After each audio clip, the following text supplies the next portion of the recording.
Chapter 1299. At that moment, White Cloud Mountain seemed to have regained its peace and tranquility. It was no longer the crisis that the Yudu race had faced. Layers of white clouds shrouded the mountain, making it look like an illusion. In the depths of White Cloud Mountain, 3 women sat facing each other in a stone room. The one who sat in the main seat was a woman in white. Her facial features gave her the charm of an adult woman, but she also looked like a little girl who had yet to grow up. The woman in white looked normal, and no injuries could be seen on the surface. However, the magic power around her was still weak. She was a member of Taishu Temple's Supreme Elder Guild, the disciple of the deceased Tao Venerable Qing Yi, and Yan Mingyue's teacher, Yun Yuanjin. She had been cut in half by Lin Feng and almost died on the spot. She was then thrown into the Xianhai and almost died. Even she had to admit that she was lucky to be alive. Opposite her sat a woman who was similarly dressed in white with white clouds embroidered on her lapel. Only, compared to the calm and indifferent Yun Yuanjin, her expression and temperament were much colder and more serious. She was another supreme elder of the Taishu Temple, Lord Yuan. Silently, Tao Venerable Yuan said, "Junior Sister Yun, it seems that your previous plans can't be realized anymore. What do you plan to do next?" Her gaze swept past Yun Yuanjin and the girl in green beside her. That was Yun Yuanjin's disciple, Yan Mingyue. Yun Yuanjin sighed. The Great Zhou dynasty was originally the most suitable choice. If it wasn't for the appearance of the celestial sect of Xianmen, everything would have been very smooth. But now that things have come to this, there is no benefit in saying all this. Just like what Senior Sister Yu Yuan said, it is difficult for Mingyue and my vision to be realized, at least for as long as the celestial sect of Xianmen exists, it will be difficult to realize. Yan Mingyue sat at the side and didn't say a word. Silently listening to the conversation of her elders, she bowed slightly. Mingyue didn't think it through. When Lord Yuan and Yun Yuanjin heard this, they both shook their heads. Yun Yuanjin said, "There's no need to blame yourself. You're not the only one who miscalculated on the matter of the celestial sect of Xianmen. To be honest, my master, Martial Uncle Tai Yi, Martial Uncle Jingyi, Martial Uncle Xian Yi, and I, as well as others, have all misjudged." Yan Mingyue fell silent again. She couldn't help but recall the conversation she had with Lin Feng after the Battle of West Hill City. Mingyue has more confidence in the sea. No matter how big the ship is, it is still sailing on the sea. That's not for sure. This ship of mine might be able to fly. The seas of the mortal world could hardly contain a divine boat. The universe and the stars were the way. Yan Mingyue shook her head with a self-deprecating smile. She once had a premonition, and over the years, her premonitions kept coming true. However, she really did not expect that this day would come so quickly. It was so fast that almost everyone except for Xianmen Tianzong felt unprepared. But all of this was now in front of them. They couldn't ignore it or doubt it. They could only face it and accept it. The fall of the Great Zhou dynasty is imminent. The other forces can't be of much use. They are even gradually leaning toward Xianmen Tianzong. The situation in the Divine Land is getting worse. Yun Yuanjin sighed softly. I'm afraid it won't be long before the master of the celestial sect tears off his disguise and reveals his true, ferocious fangs. Lord Yuan said expressionlessly, "The master of the celestial sect doesn't understand. He guards Yujing Mountain with his fierce sword, frightening the demons of infinite wasteland domain. His disciples alone can destroy the Great Zhou dynasty. The others are afraid of the master of the celestial sect and dare not interfere. I can only sit back and watch all of this happen." The real worry about the fall of the Great Zhou dynasty is the possibility that Xianmen Tianzong's strength will increase because of this. The Grand Emperor Palace and the Great Wheel of Heavens are both precious treasures. Once they surrender to Xianmen Tianzong, the consequences will be unimaginable. If Fangzhong Immortal Mountain also falls into the hands of Xianmen Tianzong because of Liang Pan and Zhu Hongwu, Then they will have both immortal mountains. In this way, the next time Enghai really opens, Xianmen Tianzong will have too much of an advantage. When Lord Yuan said this, Yun Yuanzhen and Yan Mingyue looked solemn. Yun Yuanzhen looked at Lord Yuan. Uncle Jingyi and the others, do they intend to take the Grand Emperor Palace and the Great Wheel of Heavens? Lord Yuan answered, although we had such an idea in the beginning, we didn't have the chance. The master of the celestial sect is watching Infinite Wasteland and our temple. It's not a wise move to take action now. Shi and Yun Yuanzhen looked at each other and shook their heads. For Taishu Temple, if they wanted to take the Grand Emperor Palace and the Great Wheel of Heavens, they had to take action before Xianmen Tianzong. However, when the war between the two worlds had just ended, the Taishu Temple's vitality was greatly damaged, and its losses were not light. Dao Master Qing Yi and Yan Nanlai died, Dao Master Taiwan, Dao Master Jingwan, and Dao Master Xianwan, even Wu Mingqi, who could draw upon the power of the Netherworld Sea, were all injured, and were extremely weak. Even if they took down the Great Zhou dynasty, it would be easy for others to take advantage of them. Secondly, the Great Zhou dynasty had been close to Taishu Temple all these years. During the war between the two worlds, they even used the Grand Emperor Palace and the Dragon Vein Qi to support White Cloud Mountain.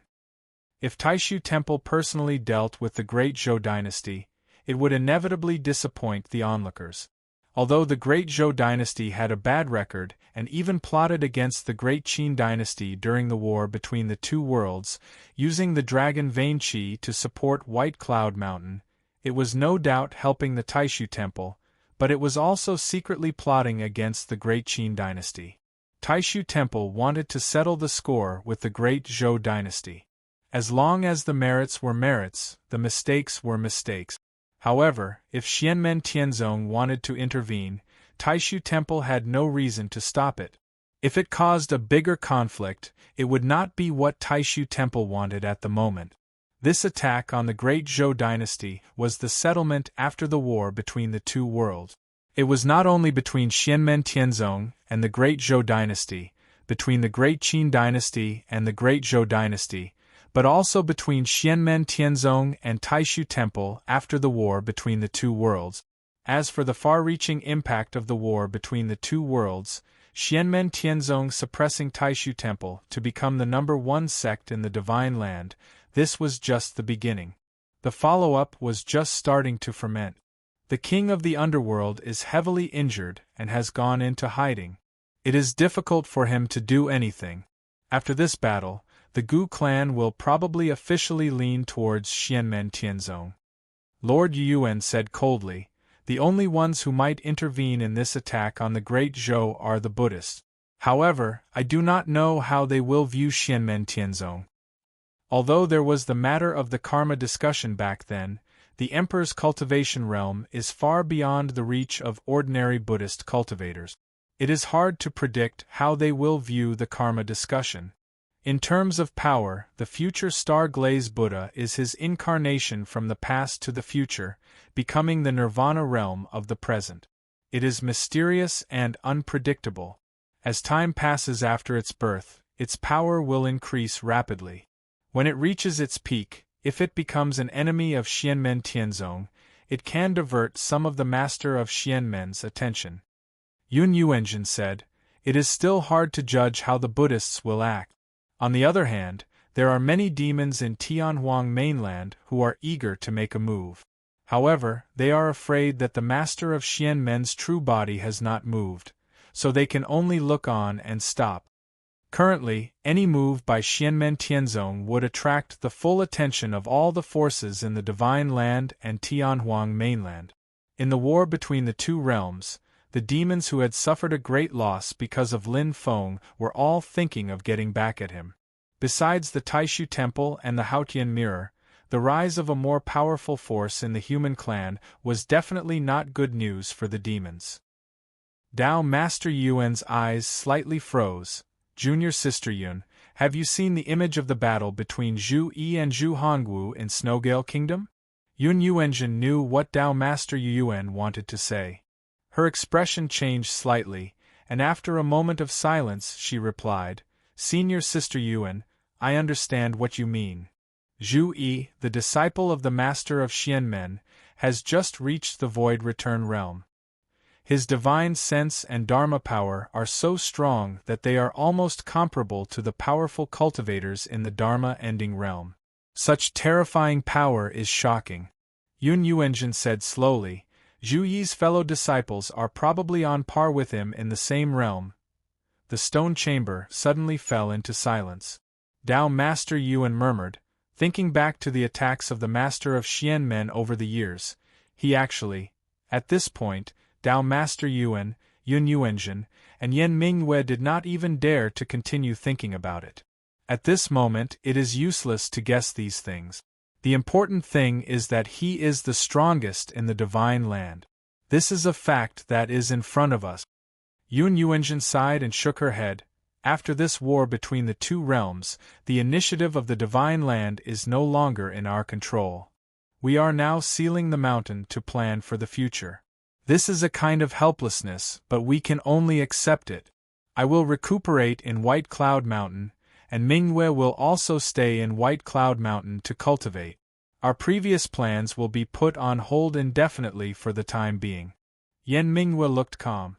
Obviously, she had already known about it. Slowly, she nodded to Dao Master Yuan.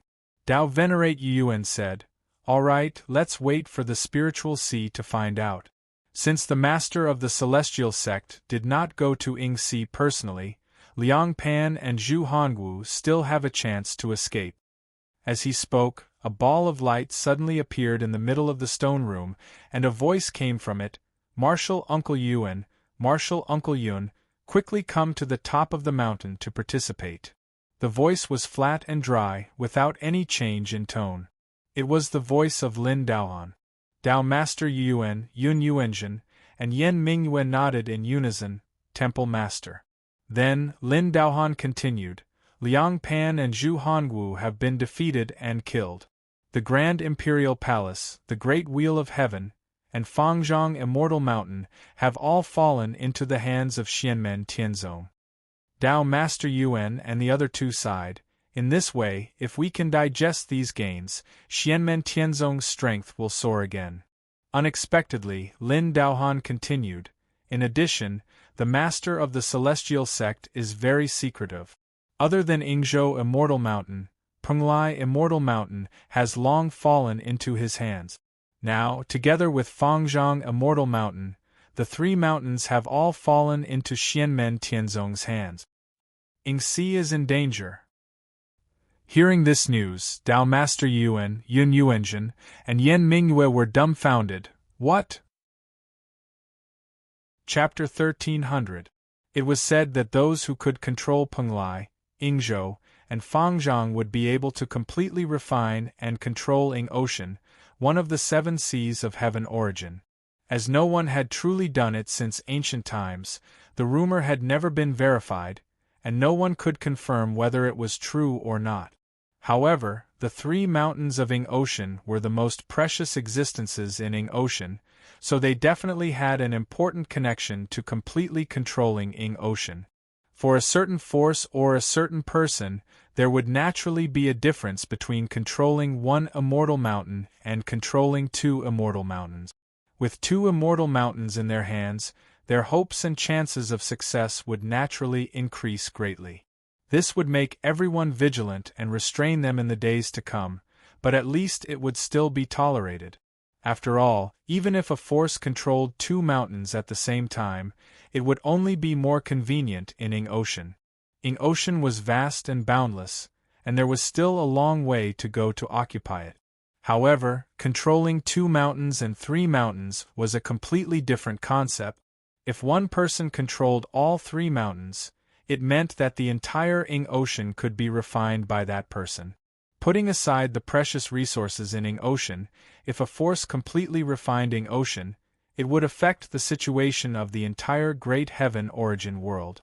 In particular, the force that controlled the three mountains was Xianmen Tianzong, the number one sect in the Divine Land. In terms of strength alone, it could even be said to be the number one force in the entire Great Heaven origin world. The outcome of Ing Ocean falling into the hands of Lin Feng and Xianmen Tianzong and the Great Zhou Empire would be completely different. Each of the 7 seas of Heaven Origin World was extraordinary, and they all had different characteristics. Although Ing Ocean's power couldn't flow out like the Nether Ocean and Spirit Ocean, no one would dare to invade as long as they guarded Ing Ocean. The dragon race occupied the Mystic Ocean as their ancestral land, and this had been proven many times over the years. Xianmen Tianzong, who was already looked up to by most people in the world, had his strength soar once again. The 3 mountains were in the hands of the Celestial Sect, and Lin Feng might refine Ing Ocean. This news was even more shocking than the destruction of Liang Pan and Zhu Hongwu.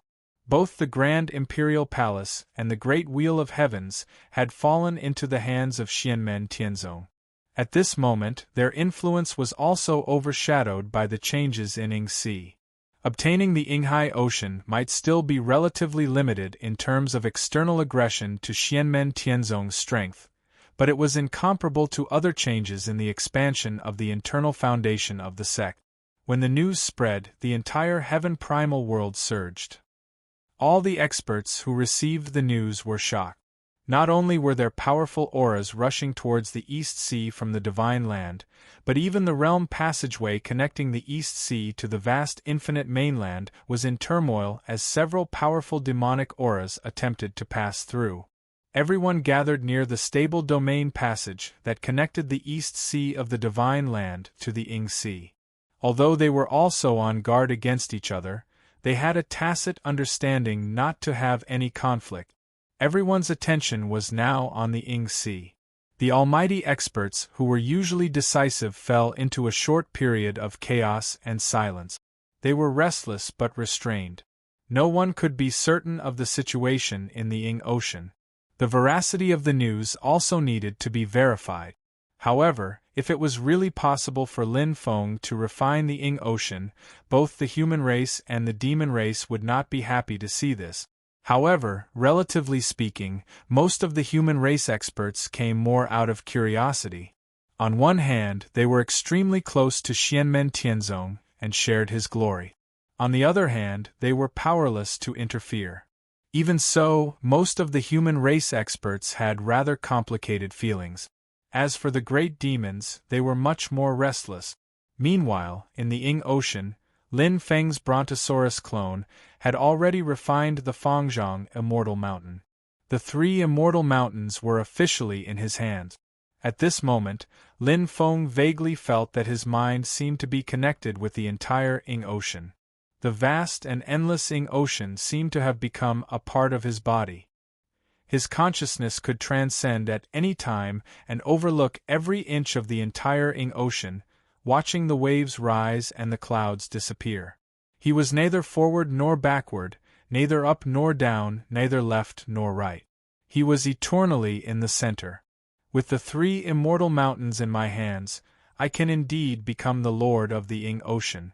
However, I'm only on the right track now. I still need some time to refine them completely. Lin Feng understood and smiled.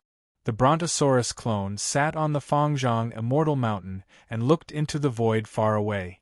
Lin Feng said indifferently, "I'm overjoyed that the future glazed Buddha Lord has arrived." Suddenly, a spot of light flashed in the void. It was quiet and natural, without worry or annoyance.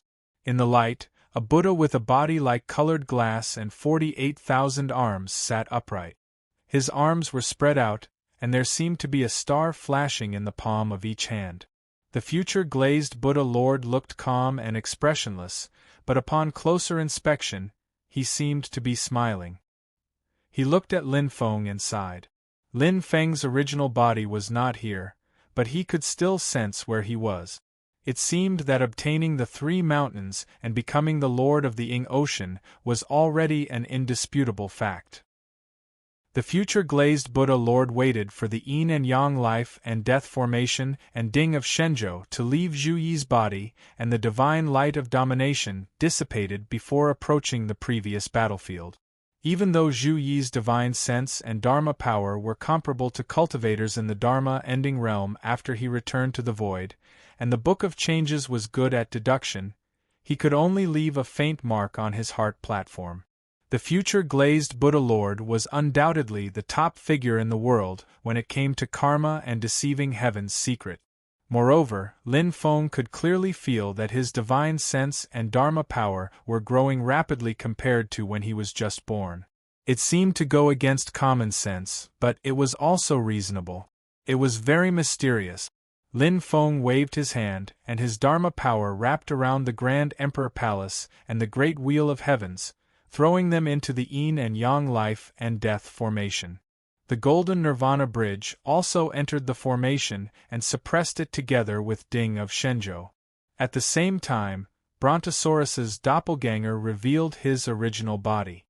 His body was like light and illusion, constantly changing between the illusory Dharma body of light and the real body of flesh and blood. The golden front right claw waved, and a black and white light ball also fell into the yin and yang life and death formation. The yin and yang life and death formation operated rapidly. In just a moment, light spots slowly flew out of the formation and landed in front of the future glazed Buddha Lord. Each and every one of those specks of light exuded a sense of freedom. Shockingly, they were sarairas. These sarairas had been refined by Liang Pan and Zhu Hongwu into the Grand Emperor Palace and the Great Wheel of Heavens. Now they were being refined by Lin Feng bit by bit. Although the speed was slow, the scene was miraculous. The future glazed Buddha Lord stared at the black and white light balls that fell into the yin and yang life and death formation. Then, he looked at the sarairas that fell in front of him silently. Outside the Ying Sea, near the entrance of the domain passage, just as everyone was about to make a move, the void suddenly broke open. A white-haired young man with a tranquil expression but a cold aura appeared. After a slight pause, everyone's aura rose even higher. They instantly recognized that this white-haired young man was the third disciple of the Profound Gates Master, Lin Feng, the Supreme Exalted Wang Lin. Wang Lin's infamy was known throughout the heavens origin world. However, everyone here was a top expert, and Wang Lin couldn't stop them. However, Wang Lin's expression was calm and gentle. After he appeared, he pointed with his hand, and a ray of light flew into the sky. An illusory scene of light and shadow suddenly appeared on the surface of the East Sea. In the light and shadow, the white jade immortal mountain was shrouded by layers of purple clouds. The bottom of the mountain was dark and silent, and the branches of the colorful treasure tree at the top of the mountain were swaying. A purple-clothed young man sat cross-legged on the trunk of the tree. He looked calm, but he seemed to be at the center of the universe and the base of creation. He was hard to fathom and measure. It was Lin Feng himself. And beside Lin Feng, a girl with peerless beauty stood quietly, not saying a word. Looking at the figures of Lin Feng himself and the woman, all the experts above the East Sea were silent. Some people had the idea of joining forces with others and acting together. However, it happened so suddenly that they couldn't coordinate and discuss. If Lin Feng and the celestial sect of Xian currently have 2 celestial mountains in their hands, then both the human race and the demon race will plan better, contact and discuss, in order to suppress and intercept the celestial sect of Xian. Next time the Ying Sea went out to sea and the 3 mountains appeared, Xianmen Tianzong would be the target of everyone. Some of the forces of the human clan and the demon clan might even reach a tacit agreement to target Xianmen Tianzong together. However, when the news came out, Penglai, Yingzhou, and Fangzhong Fairy Mountains had all fallen into Lin Feng's hands. Some top experts couldn't even come here in person, let alone cooperate with each other. This sudden blow from the celestial sect of wonders caused the entire world to see stars and feel dizzy. When they came back to their senses, they looked at Lin Feng himself, who seemed to be going to arrive at any time, and Xianli, who was beside him. Everyone felt a chill in their hearts. Even if they were prepared in advance, Lin Feng and Xianmen Tianzong clearly didn't care about the news being leaked. As the #1 holy land in the newly promoted divine continent, The celestial sect of the celestial sect of the celestial sect of the celestial sect of the celestial sect of the celestial sect of the celestial sect of the celestial sect of the celestial sect of the celestial sect of the celestial sect of the celestial sect of the celestial sect of the celestial sect of the celestial sect of the celestial sect of the celestial sect of the celestial sect of the celestial sect of the celestial. Some people even comforted themselves in their hearts. After obtaining Ying-Si, we have enough to defend but not enough to attack. The situation isn't too bad, not too bad, although they said so, even those who thought so felt bitter in their mouth. Lin Feng's voice came from the illusion of light and shadow. The 7 Cs of Tianyuan are mysterious. Our sect happened to obtain Ying-Si by chance. I was going to announce it to the world later, but I didn't expect everyone to come to congratulate me in advance. As a result, I'm sorry for neglecting you. It's just some wine, please excuse me. Wang Lin stood in the void with his hands behind his back, under the illusion of light and shadow. He did not say anything. The void beside him cracked open, and his first disciple, Li Xingfei, walked out. She bowed at the void and slowly raised her hands. Streams of light flew in all directions in the sky. In each stream of light, there was a white jade cup that was filled with fragrance and rich spiritual power. Countless lights and shadows were reflected in the wine, floating and evolving many mysterious principles. Someone in the void let out a long sigh. He took the cup and drank it in one go. Congratulations to the master of the celestial sect for becoming the owner of Ying-Si. You're the fortune of the divine land. After saying that, he turned around and left. Subsequently, more and more people drank the wine in their cups and sighed with complicated expressions. Congratulations to the master of the celestial sect for becoming the owner of Ying-Si.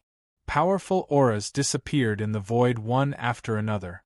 East Sea regained its calmness, as if everything that happened earlier was just an illusion. Chapter 1301. The bright spirit mystic light jade liquid was brewed from the sweet wine on Yingzhou Spirit Mountain and the spiritual herbs produced on Penglai Spirit Mountain. It was beneficial to Essence Soul Realm cultivators. This was an ancient recipe that almost everyone knew, but it hadn't appeared in the world for a long time because the raw materials were too rare. When the powerhouses who were present saw this wine, they smiled bitterly. Although the spiritual wine was rare and expensive, it was nothing to them. However, brewing wine required time and couldn't be done overnight. Apart from Yingzhou, Penglai obviously wouldn't fall into Lin Feng's hands in a short period of time. Lin Feng had been keeping it a secret before, but he no longer kept it a secret at this moment. Obviously, he had made arrangements. The world's power couldn't be united, and it was destined that they couldn't do anything to Lin Feng and Xianmen Tianzong. If they acted rashly, they would just become enemies with Xianmen Tianzong for no reason. If Lin Feng spent a lot of energy refining Yinghai, they might have a chance to ruin Lin Feng's plan, even if they couldn't take control of Yinghai or the Spirit Mountain. Unfortunately, even if Liang Pan and Zhu Hanwu were destroyed, the Battle of Yinghai was settled, and the 3 Spirit Mountains fell into the hands of Xianmen's sect. It was all done by Lin Feng's disciples and clones. His main body and Xianli had been guarding Yujing Mountain, intimidating everyone and not daring to act rashly. Xianmen Tianzong had already taken control of Yinghai without using his full strength. This caught everyone off guard and slightly shocked them. Since Lin Feng's main body and Xianli didn't move, be it the powerhouses who gathered outside the entrance of Yinghai or the future glazed Buddha Lord in Yinghai, they couldn't act rashly. On the surface of Yinghai that was surrounded by white clouds, the future glazed Buddha Lord silently looked at the 3 spirit mountains of Yinghai in the distance. He didn't speak. He could vaguely feel that the current Yinghai space was different from before. Although the changes were very subtle, the future glazed Buddha Lord could still clearly sense the profoundness within.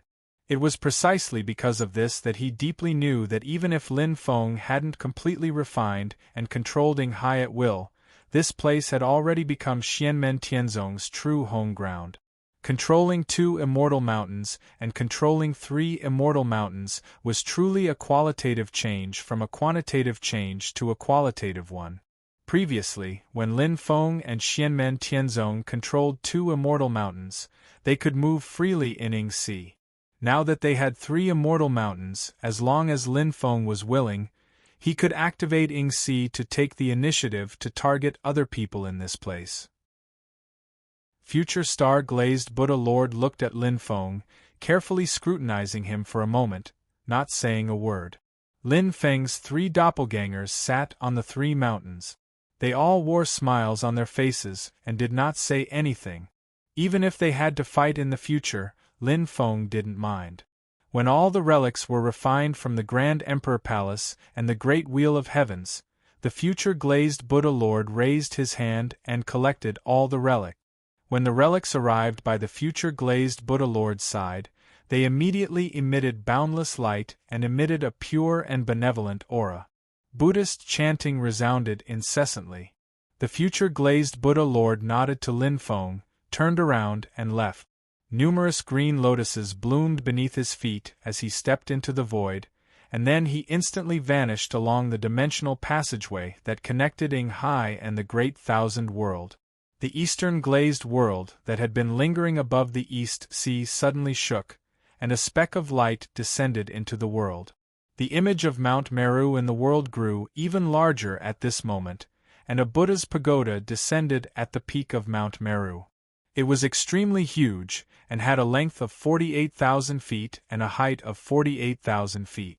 On the Buddha's pagoda, the 48,000 relics that were condensed from Buddhist light emitted a brilliant light that illuminated the world, causing the glazed world to be eternally illuminated without day or night.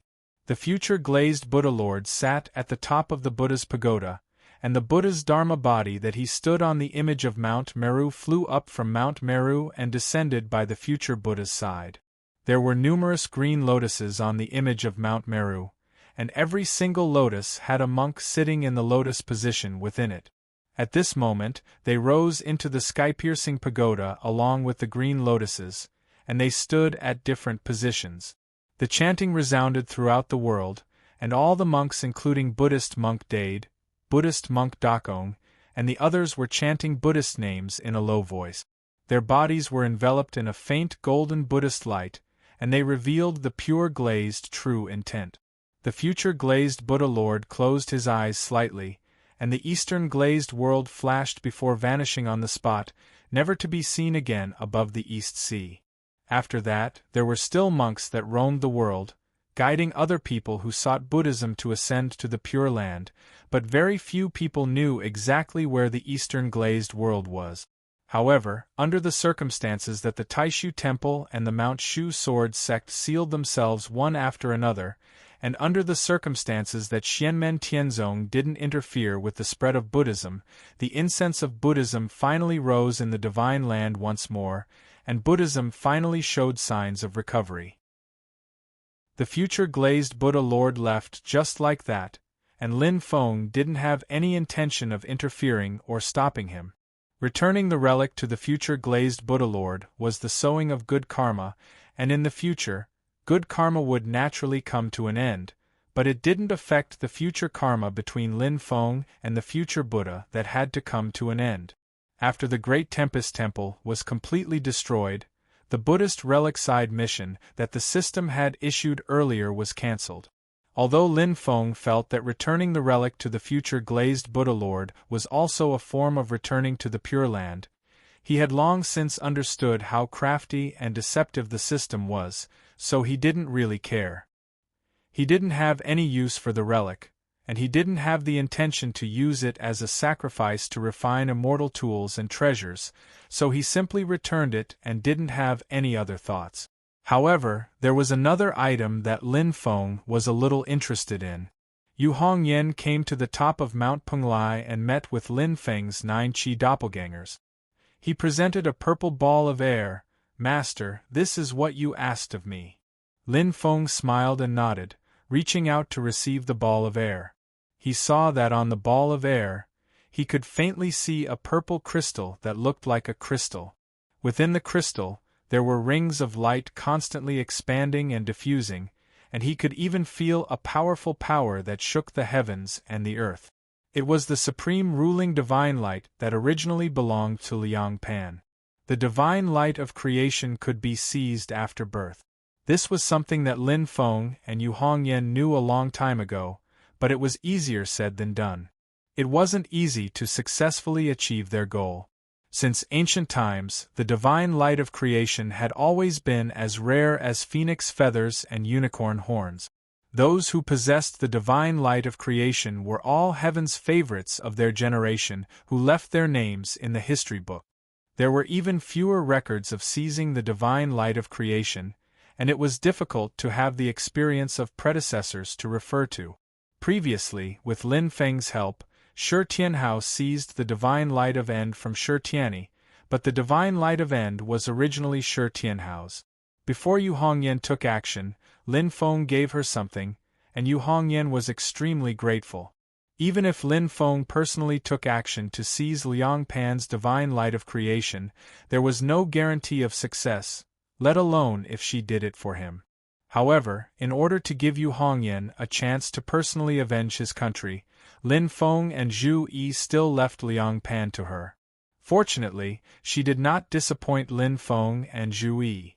Not only did she kill Liang Pan, but she also successfully intercepted Liang Pan's supreme divine light of creation and brought it back to Lin Feng.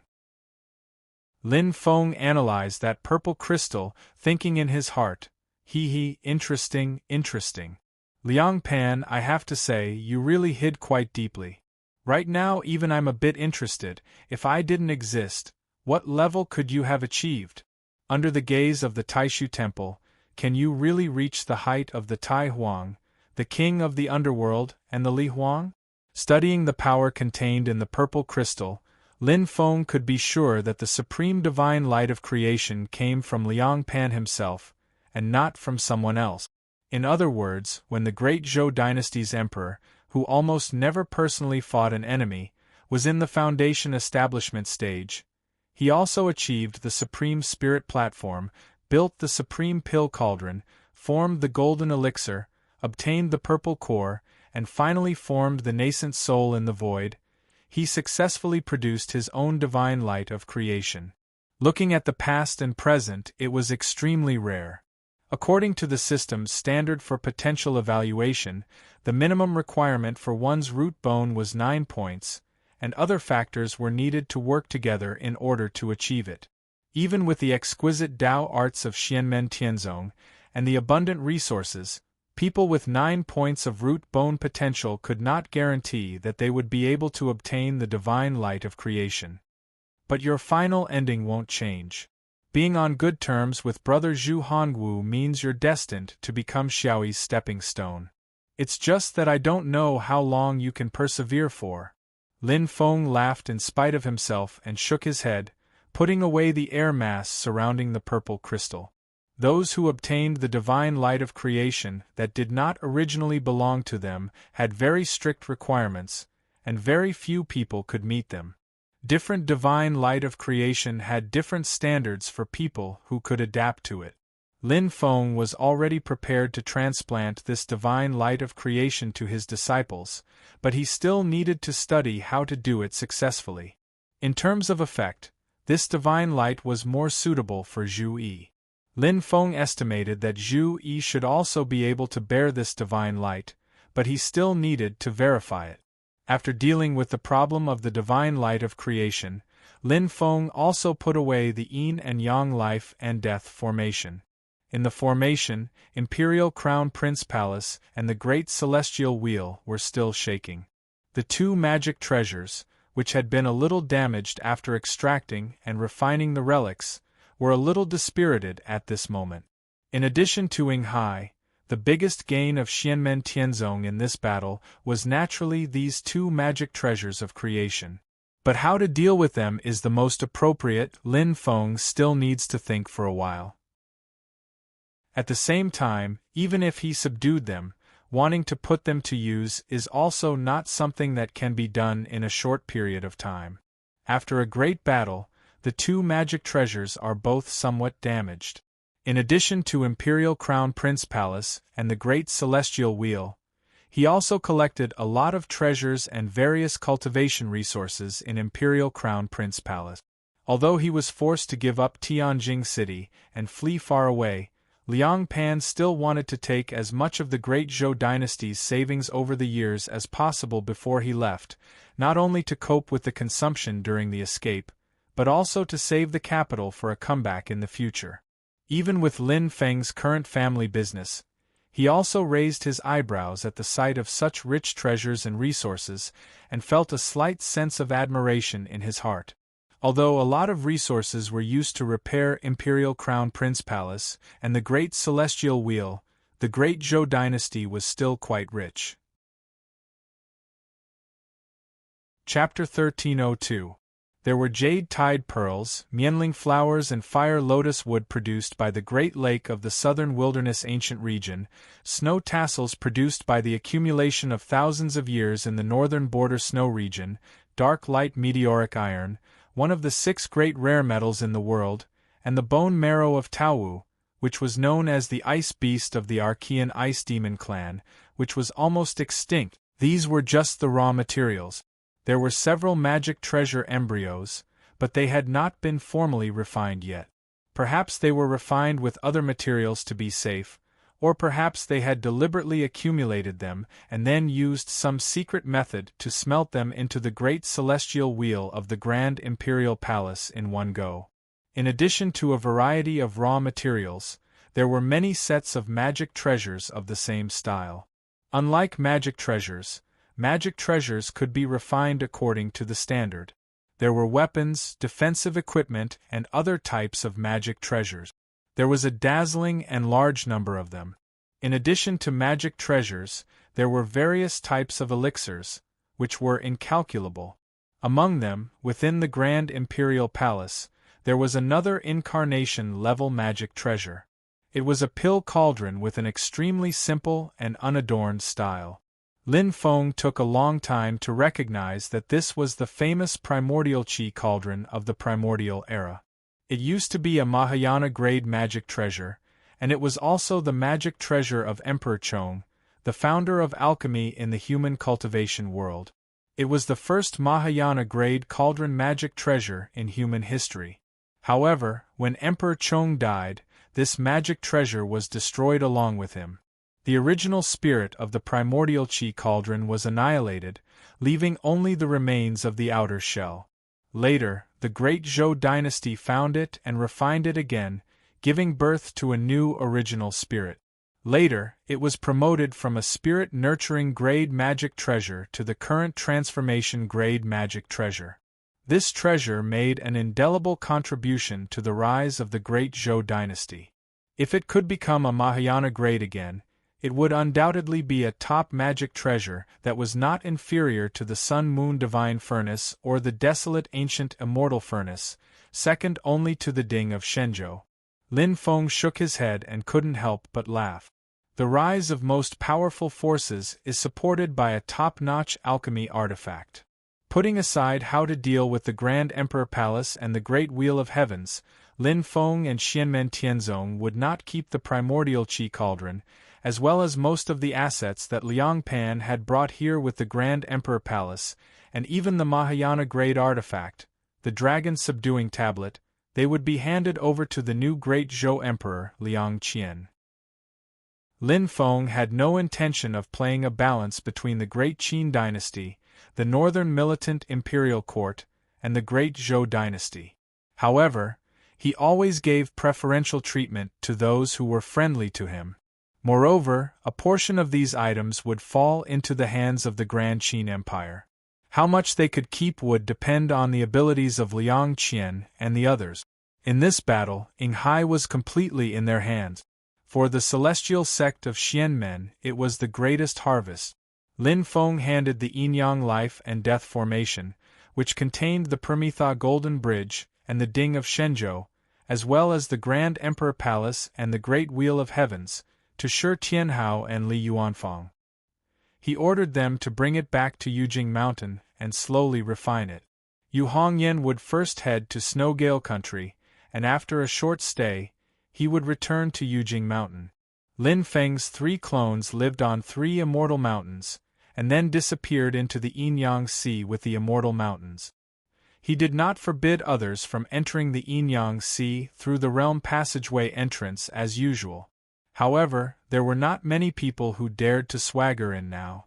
Anyone who wanted to enter the Yinyang Sea had to first consider Lin Feng's thoughts. Otherwise, apart from a handful of existences in the world, most people would probably be able to enter but not be able to leave. Lin Feng's main body still remained on Jade Capital Mountain, comprehending his Tao techniques while trying to figure out and research Liang Pan's supreme ruling divine light. Some of the great Zhou cultivators who left Tianjing City with Liang Pan, Zhu Hongwu, and the others were released, while others were punished for their past actions. Among them, there was a rather special force that slightly piqued Lin Feng's interest. It was once one of the 4 great families of the Great Qin dynasty, but it later joined the Lei family under the Great Zhou dynasty. After being ruled by the Great Zhou dynasty, the Great Zhou dynasty treated the Lei family very well. The Lei family's patriarch, Lei Lai, broke through a bottleneck that had lasted for many years and successfully refined his spirit to return to the void. This was closely related to the Great Zhou dynasty. Apart from all sorts of resources, the Lei clan had also obtained the top-notch Great Chaotic Interior True Lightning Tao scripture from the Great Zhou dynasty. As for the Lei family's most outstanding youth, Lei Jie, he had also become a rising star that the Great Zhou Empire focused on grooming. Other than the Great Chaotic Interior Realm True Thunder Tao scripture, he had also received the opportunity to cultivate other Tao technique. Lei Jie possessed the 9 Qi True Lightning Body, one of the strongest lightning attribute physique. His talent was astonishing and he was famous throughout the entire Divine Land. He was one of the few geniuses of the new generation that was not completely overshadowed by Xianmen Tianzong and the young talents of Taishu Temple. However, if it was because of him and Lei Lai that the Great Zhou dynasty's Liang Pan and Zhu Hongwu would look at them differently, it was not to this extent. As far as Lin Feng knew, Lei Lai, Lei Jie, and the Lei family had been moved to Tianjing City by Liang Pan when Zhu Yi first spread the news that he was going to the Great Zhou dynasty's Tianjing City. After that, Liang Pan and the Grand Imperial Palace left Tianjing City, but they did not forget to bring them along. They were so valued that they surpassed many members of the Great Zhou dynasty's royal family. The Lei family, Lei Jie, and Xianmen Tianzong also had some entanglements with each other. The second-generation head disciple of the Xianmen Tianzong lineage, Xiao Yanfun Tianya, Tang Jun, was the biological brother of Lei Jie from the same father and mother. It was just that one followed his father's surname, while the other followed his mother's surname. However, the relationship between these 2 brothers from the same mother was not harmonious. It could even be said that they had a deep hatred for each other. All of this originated from Tang Jun and Lei Jie's father, Tang Wenhua. Tang Wenhua had married into the Lei family, but then disappeared after stealing a secret treasure from the Lei family. In Lei Jie's eyes, the only blemish in his perfect life was this son-in-law who ran away with his family. Tang Jun's existence seemed to constantly remind him of this. After that, the originally mediocre Tang Jun suddenly rose in power and caused the Lei family to hunt him down. Their methods were extremely cruel. There was even an order that if they could not capture him alive, they could bring his corpse back. In a short period of time, Lei Jie showed a state that he had never shown before or since. He was almost out of control and went to hunt Tang Jun personally. He did not even have the intention of capturing Tang Jun alive. He had the intention of directly killing Tang Jun and forcing Tang Jun to narrowly escape. This hunt only ended when Tang Jun fled west and became a disciple of Xianmen Tianzong. When Xianmen Tianzong held the Kunlun Mountain Dharma Assembly for the 3rd opening ceremony, the Lei family participated along with the Great Zhou dynasty. Lei Lai personally met Lin Feng and wanted to take Tang Jun back. However, Lin Feng refused. In these years, the Lei family was also anxious. They were afraid that Xianmen Tianzong would stand up for Tang Jun. However, after that, whether it was Xianmen Tianzong or Tang Jun himself, they did not seem to have the heart to pursue the past. However, Lei Lai and the Lei family could not relax. Compared to Lin Feng's usual behavior, it was clear that he was waiting for Tang Jun to grow up in the future and personally settle the past grudges. In these years, Tang Jun's speed of growth had caught the attention of the world. As the top figure among the second-generation direct disciples of Xianmen Tianzong, he had long entered the sights of those who were observant. However, to the Lei family it was like a death knell. As Tang Jun's cultivation grew higher and higher, there were even people in the Lei family who had the thought of assassinating Tang Jun and fighting to the death. However, it did not become mainstream. The sudden change in Tang Jun's mediocre physique was also due to his mysterious missing father, Tang Wenhua. According to Lin Feng's speculation, the sudden and drastic decision of the Lei family after his physique changed was likely closely related to Tang Wenhua. This seemingly ordinary person could have single-handedly created Tang Jun's Azure Flame Emperor body and Lei Jie's Nine Qi True Thunder body. If such a heaven-defying act could be created by someone, then even if the success rate was limited, it was no wonder that Liang Pan and the great Zhou dynasty valued the Lei family so much. Although he could not see Lei Jie's potential value, Lin Feng believed that his bone potential value was most likely the same as Tang Jun's, 9 points.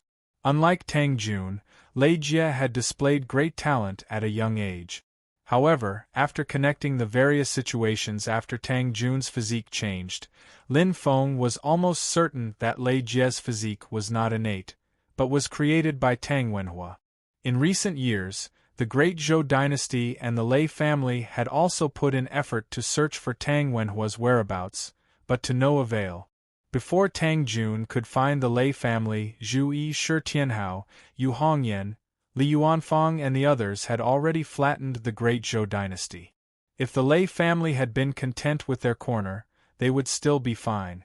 However, even under such circumstances, Liang Pan had not forgotten about Tang Wenhua and the Lei family, and had taken them away. Liang Pan's forcefulness did not give the Lei family any hesitation, and the Lei family did not have much choice in the first place. Although it was not difficult to make a choice between Tang Jun and Lei Jie, and compensate Tang Jun, Tang Wenhua's matter was a thorn in the Lei family's heart. On the other hand, it was unknown whether Tang Jun would appreciate the kindness. After all, from the time he was born to the time he left the Lei family, Tang Jun had never experienced any warmth there. All the memories related to the Lei family were extremely unpleasant. At this moment, he did not need to rely on the power of the family to develop. The Lei family members, including Lei Lai, all looked at Tang Jun with complicated expressions. Tang Jun's master, Xiao Yan, sat silently on the main seat and did not speak. Tang Jun stood to the side and looked emotionlessly at Lei Lai and the others. Beside Lei Lai stood a youth. His appearance was 60 to 70% similar to Tang Jun, and his expression was the same as Tang Jun's. Amidst the calmness, there were hints of coldness and fierceness. At this moment, Lei Jie's gaze was fixed on Tang Jun, and a strange emotion appeared in his eyes. Xiao Yan's expression was calm, and he had no intention of speaking. Lei Lai looked at him and sighed. His expression completely disappeared, and he did not speak. Silently, he looked at Tang Jun and Lei Jie, the twin brothers in front of him.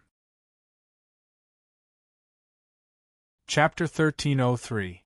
Tang Jun looked at Lei Jie and asked casually, "Lei Dalong, how have you been?" The two youths, who were both valiant and resolute, stood facing each other.